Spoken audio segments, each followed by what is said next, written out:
நலாஸ் நாட்டு சர்க்கரை நலமுடன் வாழ நலாஸ் இந்தியாவிலேயே நாட்டு சர்க்கரைக்கு ISI முத்திரை மற்றும் அக்மார்க் அங்கீகாரம் பெற்ற ஒரே நிறுவனம். தொடர்புக்கு 9047045000. அகமதாபாத் விமான விபத்து குறித்து யூகமான செய்திகளையோ கட்டுரைகளையோ வெளியிடுவதை தவிர்க்குமாறு மேற்கத்திய ஊடகங்களை சிவில் விமான போக்குவரத்து துறை அமைச்சர் ராம்மோகன் நாயுடு வலியுறுத்தியுள்ளார்.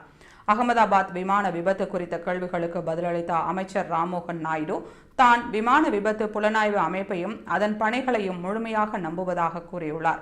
கருப்பு பெட்டியில் உள்ள தரவை இந்தியாவிலேயே வெற்றிகரமாக டீகோட் செய்ததற்காக விமான விபத்து புலனாய்வு அமைப்பை அமைச்சர் பாராட்டியுள்ளார்.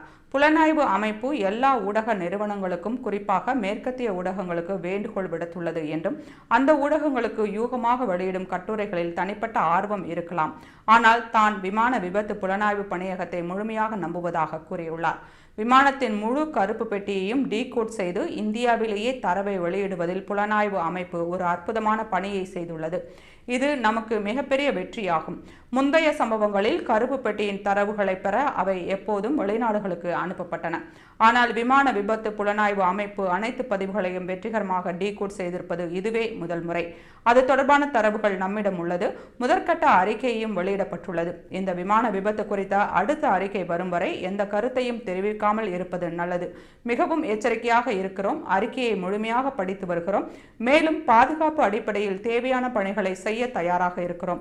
அகமதாபாத் விமான விபத்து குறித்த விசாரணையை பற்றி எதையும் சொல்வதற்கு முன் இறுதி அறிக்கை வரும் வரை காத்திருப்போம் என மத்திய அமைச்சர் கூறியுள்ளார்.